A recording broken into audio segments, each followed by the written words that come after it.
Hello friends, नमस्कार। कैसे हैं आप लोग? आई होप कि आप लोग बहुत अच्छे होंगे और आप लोगों की तैयारी भी बहुत अच्छी चल रही होगी। तो मैं आज लेकर के आया हूँ आप लोगों के लिए क्लास 8 का हिंदी बुक का क्लास। तो हिंदी बुक का क्लास क्या है भाई? तो ये रिवीजन क्लास है। जो एग्ज़ाम हम लोगों का कल 13 तारीख को एग्ज़ाम होने वाला है, उसी एग्ज़ाम के लिए हम लोग 8 क्लास का वसंत का जो हम लोग रिवीजन क्लास लेकर के आए हैं। तो आप लोग फटाफट लाइव में ज्वाइन हो जाइए और इस सेशन को आप लोग बेहतरीन तरीके से देखने का प्रयास करिएगा। आप लोगों का यहाँ से बहुत सारा क्वेश्चन देखने के लिए कल के एग्ज़ाम में मिलने वाले हैं। जैसा कि हमने क्वेश्चन को यहाँ पे सेट किया है, तो ये जो क्वेश्चन सेट किए हैं भाई, तो ये हमारा क्वेश्चन है वसंत बुक का है। जो हिंदी बुक है भाई हम लोगों का वसंत क्लास 8 है ना, क्लास 8, उसी का हम लोग रिवीजन क्लास लेकर के आए हैं। तो फटाफट आप लोग लाइव में ज्वाइन हो जाइए और इस सेशन को बेहतरीन बनाइए। तो जितने बच्चे नए हैं तो सबसे पहले वीडियो को लाइक करिए और वीडियो को शेयर करिए। बिना देरी किए हुए हम लोग क्वेश्चन को स्टार्ट करेंगे। इसमें 2 बुक होगा, वसंत और ध्रुवा। तो पहला हम लोग प्रायोरिटी देंगे वसंत का। यहाँ पे वसंत से जितने भी सब्जेक्टिव ऑब्जेक्टिव क्वेश्चन है, जो इम्पोर्टेंट क्वेश्चन है, जो कल के एग्जाम में आ सकते हैं, उन सभी पर हम लोग डिस्कस करेंगे। चलिए फटाफट बिना देरी किए हुए क्लास को स्टार्ट करते हैं। अब तक जो बच्चे नए नए हैं और हमारे चैनल को सब्सक्राइब नहीं किए हैं, तो YouTube channel dear Zahid sir YouTube channel है, आप इसको चैनल को सब्सक्राइब कर लीजिए। आप गूगल पे भी जा कर के सर्च कर सकते हैं arts class by Zahid sir, आपको वहाँ भी गूगल पे मिलेगा। आप वहाँ पर भी अपना रिव्यू जरूर दें। ओके, चलिए आगे। चलिए क्लास स्टार्ट करते हैं। पहला चैप्टर का नाम है वसंत का लाख की चूड़ियां, है ना। लाख की चूड़ियां, इनसे हम लोग क्वेश्चन को देखते हैं। लाख की चूड़ियां के मैंने एक पहला क्वेश्चन लिया है कि बचपन में लेखक अपने मामा के गांव चाव से क्यों जाता था। चाव से क्यों जाते थे और बदलू को बदलू मामा ना कहकर बदलू काका क्यों कहते थे। ये क्वेश्चन हमारा पहला है।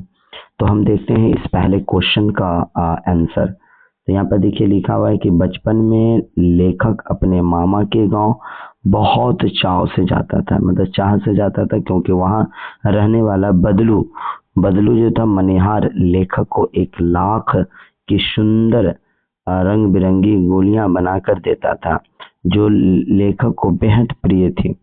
गांव के सभी बच्चे बदलू को बदलू काका कहकर पुकारते थे।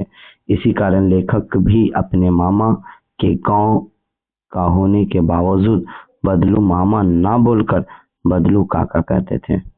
ये हमारा पहला क्वेश्चन का सारा आंसर है। ठीक है, चलिए हम लोग क्वेश्चन नंबर 2 देखते हैं। क्वेश्चन नंबर वस्तु विनिमय क्या है और विनिमय की प्रचलित पद्धति क्या होती है। तो वस्तु विनिमय एक ऐसी प्राचीन व्यापारिक प्रणाली है जिसे किसी वस्तु के बदले दूसरी वस्तु का लेन देन किया जाता है। धन या रुपयों का प्रयोग नहीं होता है। जैसे किसी वस्तु से ही वस्तु का लेन देन करते हैं, उसको वस्तु विनिमय कहते हैं बाबू। जैसे बदलू चूड़ियों के बदले अनाज कपड़े लेता था। वर्तमान समय में विनिमय की प्रचलित पद्धति मुद्रा है, जिसको हम लोग पता है बाबू करेंसी कहा जाता है ना। तो करेंसी कहा जाता है जहाँ किसी भी वस्तु, है ना, किसी वस्तु को खरीदने के लिए क्या कहा जाता है, पैसे दिए जाते हैं।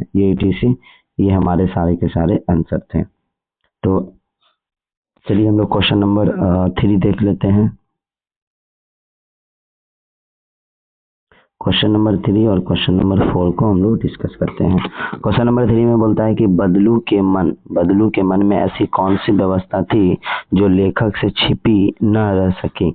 बदलू के मन में कोई ऐसा बात था जो कि लेखक के मन में नहीं छिपा। तो बदलू के मन में सबसे बड़ी दुख यह थी कि मशीनी के युग आने के कारण वह पुश्तैनी लाख चूड़ियां बनाने का व्यवसाय पूरी तरह से ठप हो चुका था। कांच की चूड़ियों के बढ़ते प्रचलन के कारण अब कोई भी उसकी कला को नहीं पूछता था। उसकी यह बेरोजगारी और लाचारी लेखक से ना छिपी। यह बात तो है कि जब आप अपनी कला को दिखाते थे, लेकिन अब आधुनिक समय में क्या हो गया पता है? आधुनिक समय में क्या आ गया? मशीनरी आ गया। और मशीनरी आने के कारण जो व्यक्तिगत जिनकी जो कला थी, वह कला धीरे धीरे क्या होता गया बेटा? बंद होता जा रहा है। आप भी देख सकते हैं, है ना। चलिए आगे बढ़ते हैं हम लोग। आगे है कि मशीनरी युग से बदलू के जीवन में क्या बदलाव आया, है ना। मशीनरी युग से बदलू के जीवन में क्या बदलाव आया है। तो एक बात बता दें कि मशीनरी युग के कारण बदलू का व्यवसाय बंद हो गया, वह बेरोजगार हो गया और उसकी आर्थिक स्थिति बहुत ही खराब हो गई। काम ना करने के कारण उसका शरीर भी ढल गया, वह बीमार रहने लगा। उसके जीवन में खुशहाली और स्वाभिमान को गहरी ठेस पहुंची। आप लोग खुद दैनिक जीवन में जानते हैं कि जब आप लोगों का काम अच्छा चलता है तो घर परिवार भी काफी खुशी से रहते हैं और काफी खुशहाल रहते हैं। और जो काम करने वाले होते हैं, जो सब दिन काम करते हैं, उन्हें भी काफी मन लगता है। लेकिन अचानक इसी बीच में आप लोगों का जब काम ठप हो जाता है तो घर में काफी दिक्कतें आती है, आर्थिकों का सामना करना पड़ता है ना। आर्थिक संकट का भी आप लोगों को सामना करना पड़ता है। उसके बाद जो काम करने वाले व्यक्ति, उनको काम नहीं मिलता तो उन्हें भी काफी परेशानी होती है। चलिए आगे बढ़ते हैं हम लोग। देखते हैं fill in the blanks. Fill in the blanks में आपके पास सवाल है। फिल इन द ब्लैंक्स में पहले बोलता है कि बदलू, क्वेश्चन कहा जाता है कि बदलू मकान के सामने बैठकर लाख पिघलाया करता था। लेखक को लाख की रंग बिरंगियां डैश बना देता था, भाई गोलियां बना देता था। बदलू का मुख्य पेशा डैश था, क्या था भाई? तो मनिहार था, चूड़ी बनाने का काम करता था।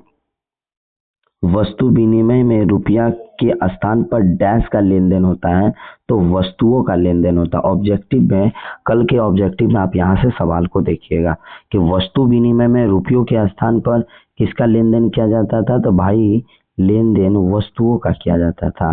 कांच की चूड़ियों के कारण बदलू का पुश्तैनी धंधा क्या हो गया था? तो ठप हो गया था, याद रखिएगा। बदलू लेखक को हमेशा लला लला कहकर पुकारता था। लला उसके खाने के लिए क्या था? मलाई और आम देता था।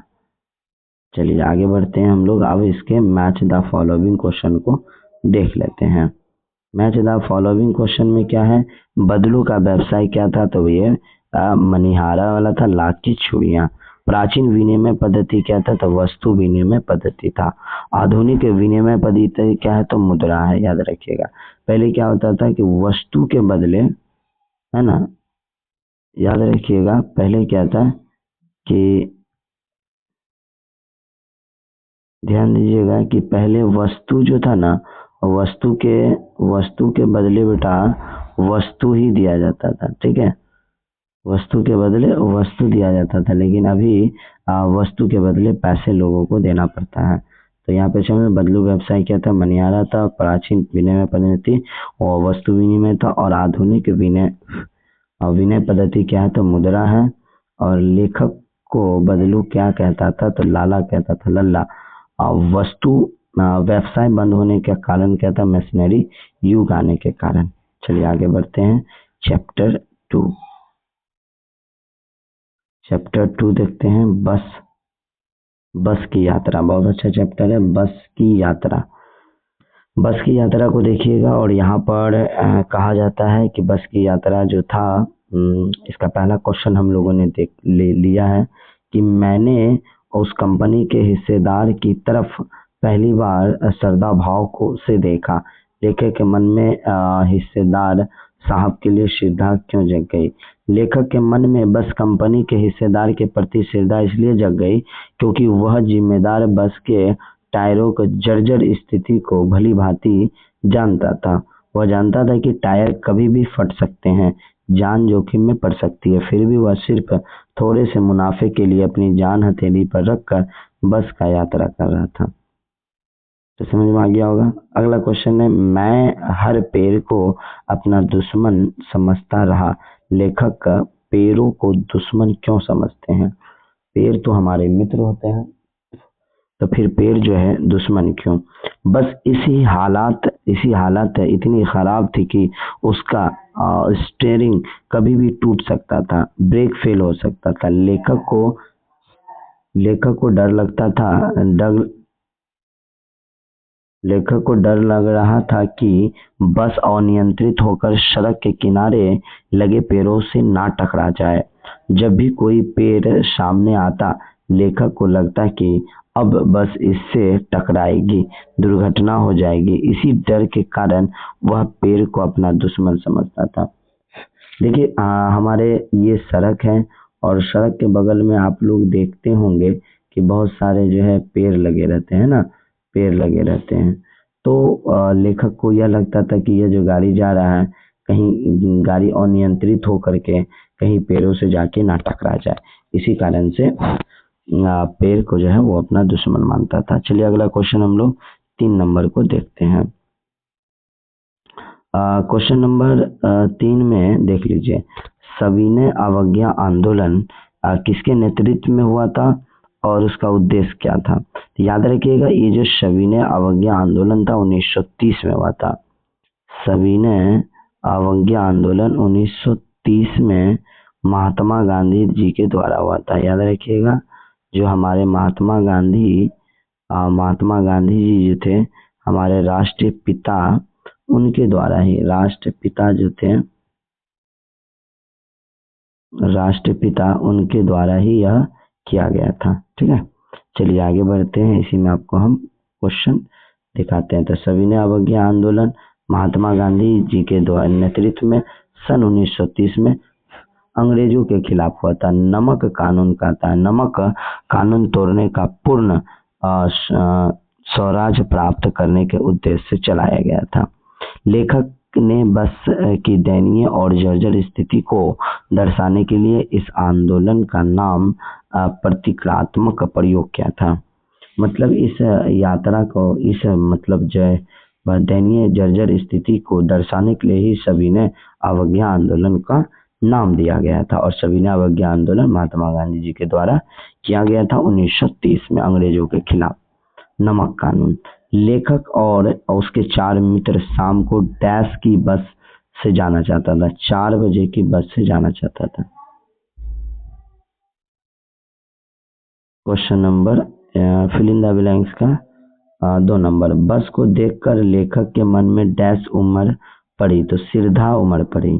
बस के हिस्सेदार ने बताया कि बस अपने डैश चलती है। लेखक को लग रहा था कि बस की सीट और डैश में असहयोग चल रहा है, बॉडी में असहयोग चल रहा है। गांधी जी का सविनय अवज्ञा आंदोलन डैश में हुआ था, तो ये 1930 में हुआ था बेटा, याद रखना है। चलिए इनके मैच द फॉलोइंग क्वेश्चन को भी देख लेते हैं। बस की अवस्था क्या था? वृद्धा और जर्जर, मतलब दयनीय स्थिति थी। सविनय अवज्ञा आंदोलन महात्मा गांधी 1930। लेखक का डर क्या था? पेड़ों से न टकरा जाए बस। बस के हिस्सेदार का भाव क्या था? आदमय साहस और लोभ। बस की रफ्तार का कम होना, ब्रेक फेल और टायर फटना। ये थे हमारे चैप्टर 2। अब हम लोग चैप्टर 3 को देखते हैं।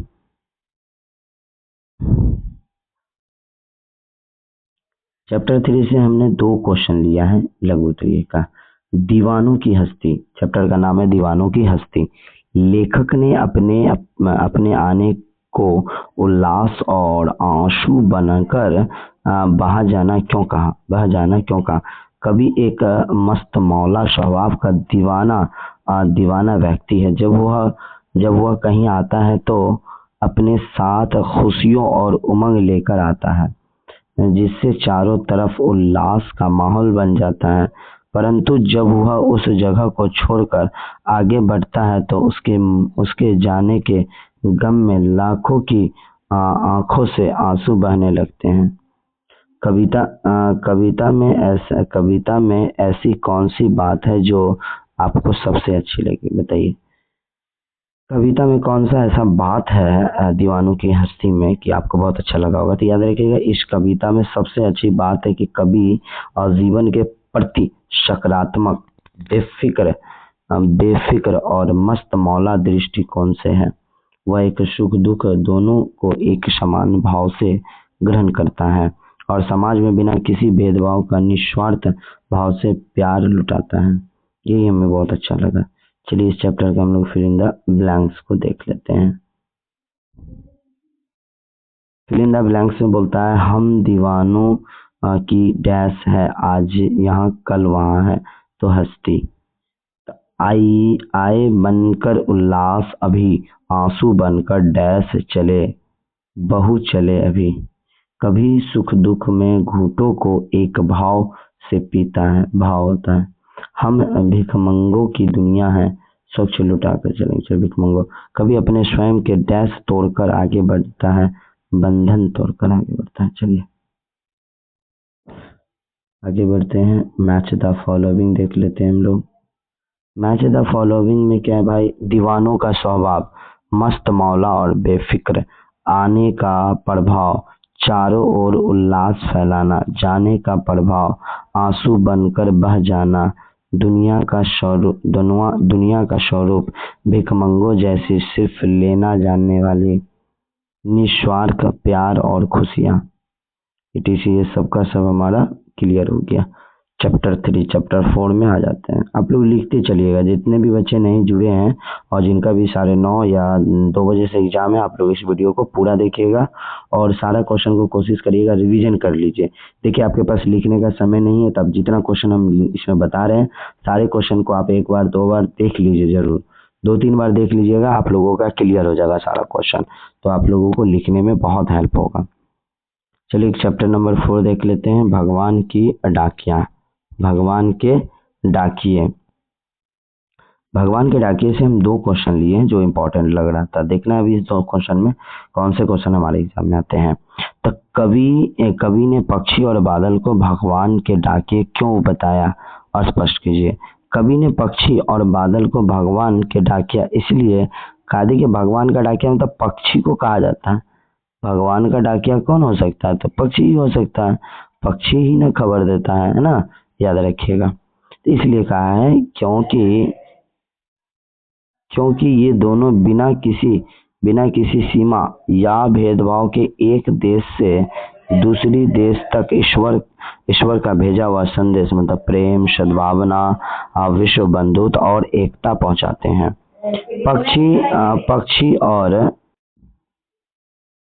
पक्षी और बादल लाए गए चिट्ठियों को कौन कौन से पढ़ते हैं, सोचकर लिखिए। पक्षी और बादल लाए गए चिट्ठियों को मनुष्य अपने संकीर्ण सोच के कारण नहीं पढ़ पाता है। इसे प्रकृति के अंग में पेड़ पौधे, पानी और पहाड़ भी भली भांति पढ़ सकते हैं, है ना। चलिए आगे बढ़िए और इसका फिल इन द ब्लैंक्स को क्लियर कीजिए। पक्षी देखिए थोड़ा सा गला जो है ना फंसा हुआ है और तबीयत थोड़ा सा इशू होने के कारण, लेकिन हम लाइव आज नहीं आ रहे थे, वीडियो भी नहीं बनाना चाह रहे थे, लेकिन जो है क्या बोले बच्चे लोग को हम बोल दिए थे कि आप लोगों का रिवीजन क्लास लेकर के आएंगे, तो इसी कारण से हम लाइव क्लास लेकर के आ गए हैं। तो आप लोग क्वेश्चन पे फोकस कीजिएगा, है ना, रिवीजन पे फोकस कीजिए। याद रखिएगा अगला क्वेश्चन है, पक्षी और बादल ये डैश हैं, तो भगवान के डाकिए हैं। इनकी लाई चिट्ठियां को पेड़ और डैश और पहाड़ बांचते मतलब बांटते होंगे, तो पानी। एक देश का भाप दूसरे देश में डैश बनकर गिरता है, पानी बनकर गिरता है। प्रकृति इंसानों की तरह देशों के बीच डैश नहीं मानती, सीमाएं और भेदभाव। भगवान के डाकिए पूरे विश्व को डैश का संदेश देता है, एकता का संदेश और बंधुत्व का संदेश देता है। मिलान करने वाला क्वेश्चन देख लेते हैं। ये हमारा वसंत का आखिरी क्वेश्चन होगा, मैच द फॉलोइंग। देखिए भगवान के डाकिए कौन थे? तो भाई एक पक्षी और बादल। संदेशवाहक चिट्ठियों को पढ़ने वाला, पेड़ पौधे पानी और पहाड़ ये सारे थे संदेशवाहक। बादलों का संदेश समान रूप से वर्षा करना। और इंसानी कमजोरी क्या था, सीमाओं को बांध कर रखना। एक देश की भाप दूसरे देश में पानी बन जाता है। ये हमारे सारे क्वेश्चन थे भाई वसंत के। किस बुक के थे बेटा, तो ये वसंत बुक के सारे क्वेश्चन थे। यहाँ से आपका क्वेश्चन 20 मार्क्स का आना ही आना है, याद रखिएगा, है ना। 20-30 मार्क्स का यहाँ से क्वेश्चन देखने मिलेगा। देखिए 5 नंबर आपको मिलता है, 5 नंबर तो आपको मिल जाता है पहला fill in the blanks. 5 number आपको क्वेश्चन मिल जाता है क्या चीज में, match the following. 5 number question मिल जाता है आपको क्या चीज में बाबू, 5 नंबर आपको मिल जाता है ट्रू एंड फॉल्स में। 5 नंबर आपको मिल जाता है शॉर्ट क्वेश्चन, 5 नंबर आपको मिल जाता है लॉन्ग। तो 5, 10, 15, 20, 25 क्वेश्चन 25 नंबर का आपका एग्जाम होता है। 20 मार्क्स आपका इस वीडियो से आने वाला है। आप लोग पूरा वीडियो देखते हैं, अच्छे तरीके से प्रैक्टिस करते हैं, तो ओवरऑल आपको 20 मार्क्स यहाँ से देखने के लिए मिलेगा। 20 मार्क्स आपको यहाँ से बेटा इस वीडियो में मिल जाएगा। चलिए आगे बढ़ते हैं हम लोग। अब अगला एक बुक है ध्रुवा। ये ध्रुवा जो बुक है, इससे क्या सवाल आता है सर, तो आ भी सकता है और ना भी आ सकता है, लेकिन चांस है कि आने का। तो आपके पास बुक दिया गया है तो आपसे सवाल पूछ सकता है। तो जो बच्चे ध्रुवा जिनके पास है, ध्रुवा पढ़ रहे हैं, तो वो बच्चे आप यहाँ से वीडियो को देख करके ध्रुवा का सारे क्वेश्चन का प्रैक्टिस कर सकते हैं। तो पहला चैप्टर का नाम है बाबू गुड़िया, है ना। चैप्टर का नाम है गुड़िया, याद रखिएगा। गुड़िया को कौन कहाँ से और क्यों लाया, ये क्वेश्चन पूछा गया है। तो याद रखिएगा, गुड़िया को कभी एक बच्चा मेले से लाया था, ठीक। वह इसे इसलिए लाया ताकि वह इससे अपने घर में सजा सके और इसके साथ खेल सके, इसे सुंदर वस्त्र और वाहनों का अलंकृत कर सके। ये था हमारे गुड़िया को लाने का। गुड़िया को कहाँ से लाया, कौन लाया, याद रखिए। गुड़िया को कौन लाया, कभी लाया। कहाँ से लाया, तो मेला से लाया। क्यों लाया, तो भाई उसे अपने घर में रखना चाहता था, क्योंकि सजा करके रखना चाहता था, जो बहुत अच्छा था। यही है बस। कभी कभी में जिस गुड़िया की चर्चा वह कैसी है, कभी के अनुसार जो है ना, कभी जिस गुड़िया की चर्चा है वह कैसी है, तो कविता में वर्णित गुड़िया अत्यंत सुंदर, आकर्षक, सलोनी है। उनकी आंखें कजरी, उसे लाल रंग की चूड़ियां ओढ़ी रखी है और वह सोने की तरह चमक रही है। चलिए आगे देखते हैं हम लोग क्वेश्चन। रिक्त स्थान को पूरा करते हैं। तो कवि गुड़िया को डैश से मोल लेकर के आया था, तो मेले से लेके आया था। गुड़िया के मन में कजराएं जैसी सुंदर हैं। गुड़िया ने लाल रंग की चुनरी पहन रखी है। गुड़िया ने डैश रंग की चुनरी पहनी है, तो लाल रंग की चुनरी पहनी है, याद रखिएगा। कवि गुड़िया को अपने घर और कमरे में सजा कर रखना चाहता है।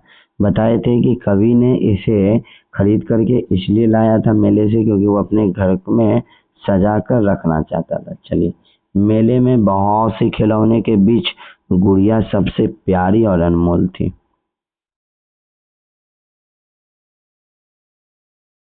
देख लीजिएगा, गुड़िया प्राप्ति का स्थान मेला है। गुड़िया का नैना कजरारे, चुनरी कैसा था, लाल। गुड़िया का चमक थी सोने जैसी सलोनी। लाने का उद्देश्य क्या था, घर में सजा के रखना। चलिए आगे बढ़िए। चैप्टर 2 में क्या है बेटा, चैप्टर 2 में दो गौरैया में क्या बोलता है कि कमरों में फिर से होने पर भी पिताजी अब की बार गौरैया के तरफ देखकर मुस्कुराते हैं।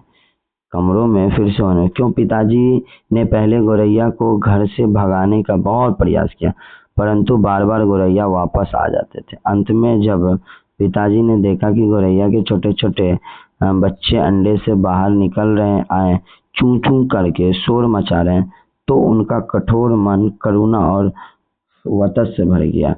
मतलब काफी कठोर थे मन, वो जो है क्या हो गया, मतलब नर्म अपनी अदाएं दिखाने लगे, क्योंकि भाई किसी का बच्चा है उसके साथ, तो उसको नुकसान नहीं पहुंचे। घर के भीतर 2 गौरैये घोंसले बना रहे थे। पिताजी शुरुआत में चिड़िया के आने से बहुत परेशान और नाराज थे। चिड़िया के अपना घोंसला पंखे के ऊपर पास बनाया था। अंत में अंडों से नन्हे नन्हे बच्चे निकल आए। बच्चों की चूं चूं सुनकर पिताजी गुस्सा और मुस्कुराहट प्रेम बदल दिया। चलिए आगे बढ़िए।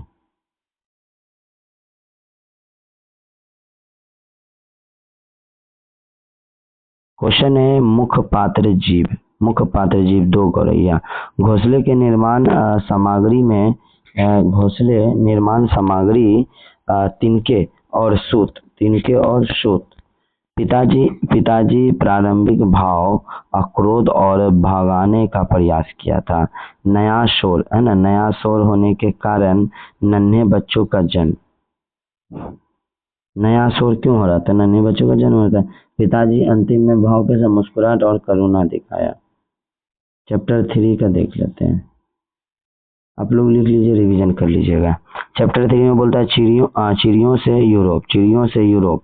इस पाठ में लेखक किस शहर और किस देश की यात्रा का बात किया है? इस पाठ में लेखक यूरोप महाद्वीप के प्रसिद्ध देश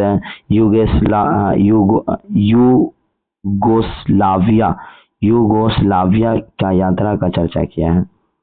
उस देश में कौन कौन से खेले जाते हैं, वहाँ कौन सा खेल सबसे अधिक लोकप्रिय है?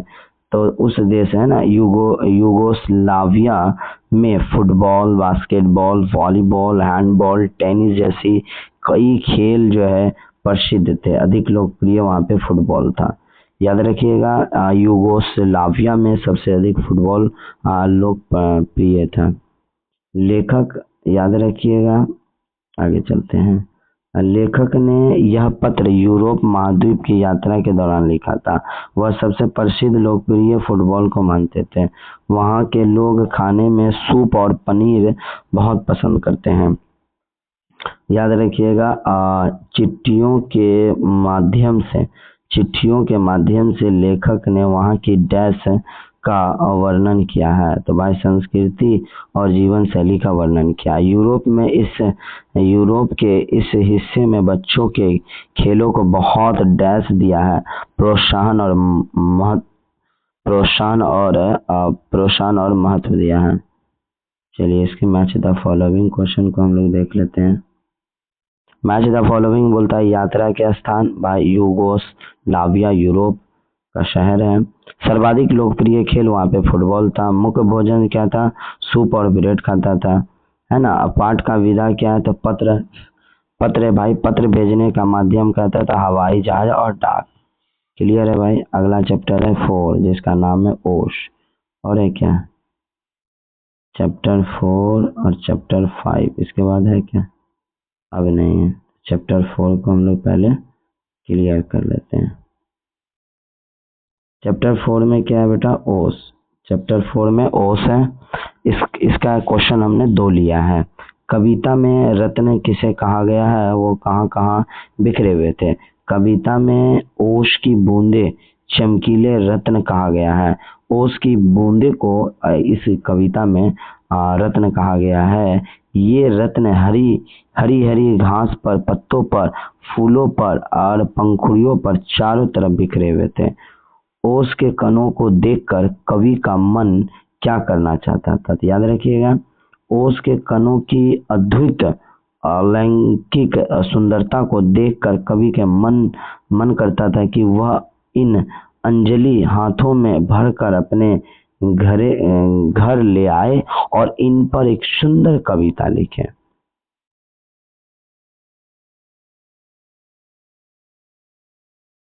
Fill in the blanks. हरी घास पर बिखरी ओस की बूंदें रत्न मोती जैसी लगती है।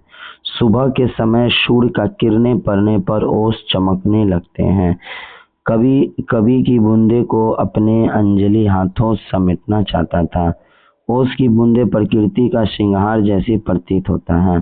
सूरज निकलने के बाद धीरे धीरे गायब या वाष्पित हो जाता है। ओस वाष्प उड़ जाता है वो। ओस की तुलना मोती और रत्नों से की जाती है। ओस मिलने का स्थान हरी घास और पत्ते पर। कवि की इच्छा हाथों में भरकर घर लाना। चमकने का कारण धूप, सुबह की धूप और सूर्य की किरणें। ओस का समय प्रातः सुबह काल। आखिरी चैप्टर है भाई इस बुक का, और इस वीडियो का आखिरी चैप्टर है। इसके बाद हम लोगों का क्लोज हो जाएगा हिंदी वसंत और ध्रुवा का यह सेशन, प्रैक्टिस सेशन। नाटक में नाटक का क्वेश्चन हम लोगों का 2 है। बच्चों ने मंच की व्यवस्था किस प्रकार की? तो बच्चों ने नाटक खेलने के लिए आपस में मिलकर मंच की सुंदरता व्यवस्था उन्होंने फटे पुराने पर्दों और चादरों, घरेलू की चीजों कर काम चलाऊ और बनाया गया। ये बात को ध्यान दीजिएगा। नाटक के लिए रिहर्सल की जरूरत क्यों होती है? नाटक के लिए रिहर्सल की जरूरत क्यों होती है? ध्यान दीजिएगा। नाटक के लिए रिहर्सल पूर्वाभ्यास की आवश्यकताएं इसलिए होते रहती है कि ताकि पात्र अपने संवाद मतलब डायलॉग्स अच्छे से याद कर सके, मुख्य प्रदर्शन में कोई गलती ना हो सके। इसीलिए करके नाटक में हमेशा रिहर्सल करना चाहिए। रिहर्सल मतलब आप ही देख लीजिए ना, किसी चीज का तैयारी करते हैं तो प्रॉपर वे में आप क्या करते हैं, उसका प्रैक्टिस। आप ही किसी चीज का तैयारी करते हैं तो प्रॉपर वे में आप क्या करते हैं, तो प्रॉपर वे में आप उसका रिवीजन करते हैं ना। तो बच्चों ने मोहल्ले में ही नाटक खेलने का योजना बनाया। बिना तैयारी के नाटक खेलने से मंच पर गड़बड़ी या गलती हो जाती है। संवाद भूल जाने पर साथी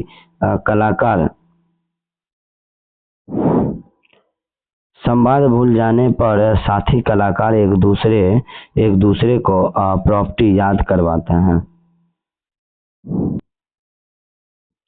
कराते हैं। मंच की सजावट के लिए बच्चों ने घर की चादरों और पर्दों का इस्तेमाल किया। सफल अभियान के लिए पर्याप्त रिहर्सल करना आवश्यक है। फटाफट हम लोग देख लेते हैं, और आखिरी है हमारा फटाफट। इसके बाद हम लोग क्लास को क्लोज कर देंगे, क्योंकि